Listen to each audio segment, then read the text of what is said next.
तर जय श्रीराम भावानो. तर हा व्हिडिओ मी काल बनवला होता, पण यूट्यूबमुळे काही प्रॉब्लेम असल्यामुळे अपलोड होत नव्हता. अपलोड झाला तरी हा व्हिडिओ डिलीट होत होता. तर मी पुन्हा हा व्हिडिओ माझा बनवला व टाकण्याचा प्रयत्न केला. तर मित्रांनो, माझ्या घरी माझी शिरजा म्हणजे माझ्या भावाची मुलगी आली. तिला मी लाडाने सोनी म्हणतो. तर तिच्यासोबत मी थोडी सकाळची सुरुवात केली व चांगल्या प्रकारे सुरुवात झाली.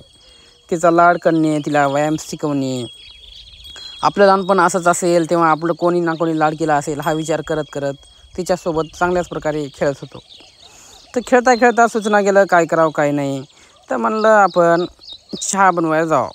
तर चहा बनवता बनवता तर आपण सोनीला चहा कशी बनवावी हे शिकवावं म्हणलं.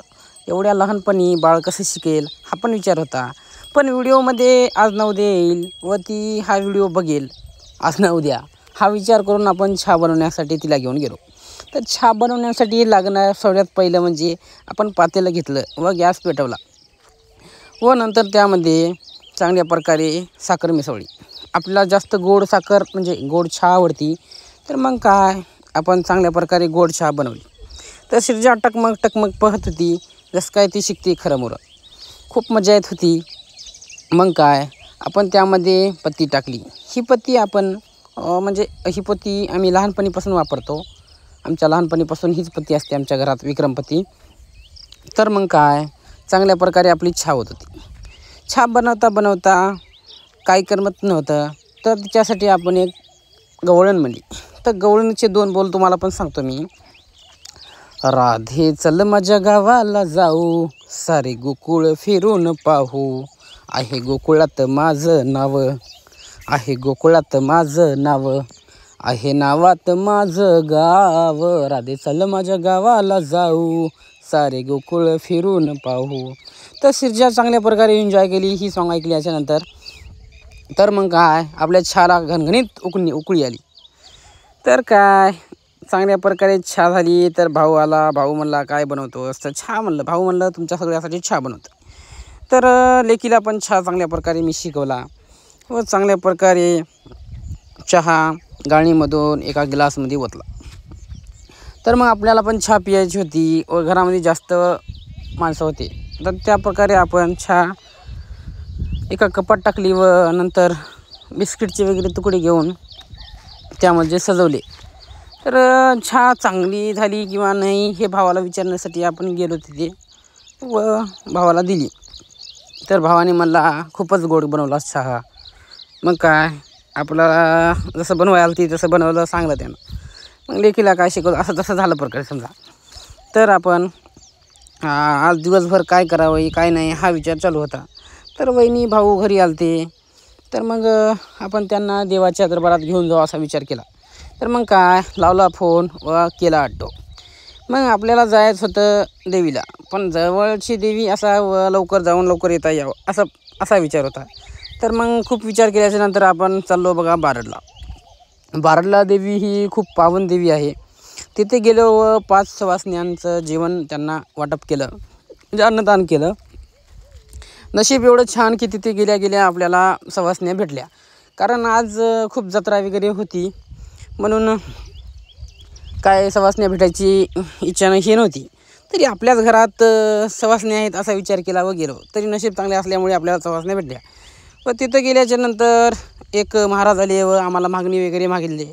तर मग मी म्हणलं त्यांना की तुम्ही तुमचं काहीतरी सांगा, म्हणजे काहीतरी म्हणा आपल्या प्रत्येकाला. तर मग त्यांनी चांगल्या प्रकारे एक सॉन्ग म्हणजे एक गाणं म्हणलं आमच्यावर. सुताराच्या नाह्यावर असं काहीतरी गाणं होतं त्यांचं, मला एकच बोल आलं. तर चांगल्या प्रकारे त्यानं गाणं म्हणजे चांगल्या प्रकारे त्यांना पण आमचं देवाच्या जागावर एंटरटेनमेंट केलं व दिवस खूप चांगल्या प्रकारे जात होता. तर मग काय आपण त्यांना काही देणगी दिली व आपली वाटचाल अशीच पुढे झाली. तर मग काय आपण शिरजाकडे बघत होतो. शिरजा पण त्या माणसाकडे चांगल्या प्रकारे पाहत होती, काय बोलतोय काय नाही. तर त्याने खूप छान सॉन्ग म्हणले होते, पण हे मी रॉंग सॉन्ग ठेवला होता व्हिडिओमध्ये. पण यूट्यूबमध्ये काही प्रॉब्लेम येत होती, म्हणून हा व्हिडिओ मी डबल शूट करतो आहे. तर मी यामध्ये यांचा आवाज नाही घेत. तर जमेल तर मी यांचा आवाज पुढल्या व्हिडिओमध्ये टाकेल. तर मित्रांनो, चांगल्या प्रकारे माझा दिवस जात होता व त्यांच्यासोबत खेळणं वगैरे चालत होतं. तर माझी मामी चांगल्या प्रकारे त्यांना पाया वगैरे पडून त्यांचं दर्शन वगैरे घेऊन गेलो. तर शिरजाच्या हातामध्ये बांगड्या भरावे असा पण विचार होता.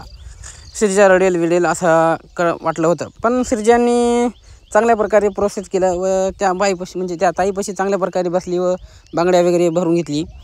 तेव्हा पण मला खूप आनंद वाटला. एवढी लहान बाळ आहे, काही रडत नाही, काही नाही. तर मग काय चांगल्या प्रकारे त्या ताईने बांगड्या भरल्या व असं वाटलं काही जन्माचं मागालं नातं असतं कोणाचं ना कोणाचं. तसंच चांगल्या प्रकारे चालत होतं. तर मग काय त्या ताईने त्यांना चांगल्या प्रकारे झुजू बाळा म्हणून सांगत म्हणजे त्या लेकराला दुलारत वगैरे करत त्यांना बांगड्या भरल्या. तर शिरजाने पण मस्त मजेमध्ये बांगड्या भरून घेतल्या. मग त्या ताईने सांगितलं मला पण अशीच नात आहे, ती पण खूप छान आहे, पण ती खूप रडते. तुमचं बाळ खूपच हुशार आहे, रडत नाही, काही नाही.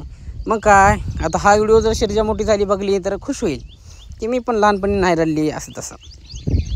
तर मग आपल्याला पण व्ह्यूमध्ये यायचं होतं. तर आपला व्हिडिओ कोण घेईल असा विचार केला व भावाला सांगलं की भाऊ माझा पण व्हिडिओ घे ना.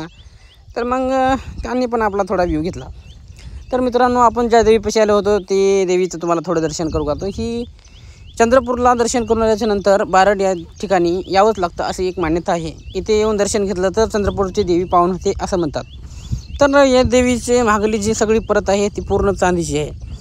तर मित्रांनो मी पण बाहेरचे खूप देव आहेत त्यांचे दर्शन वगैरे करण्यासाठी बाहेरचा व्ह्यू घेण्यासाठी गेलो व तिथे गेलो तर तिथे खूप विहीर आहेत. अशी या विहिरीविषयी पण अशी एक मान्यता आहे की इथे चंद्रपूरची देवी म्हणजे आंघोळ वगैरे केली तर तेव्हापासून या विहिरीची पण पूजा अर्चना चांगल्या प्रकारे होत असते. मग काय आज भाविकांची खूपच जास्त गर्दी होती. तर त्यांचा चांगल्या प्रकारे व्ह्यू घेतला. देवाच्या ठिकाणी खूपच गर्दी असते पण अशी अचानक आज काय कार्यक्रम आहे हा विचार होता. तर मी कोणाला विचारू काय नाही बघलं पण चांगल्या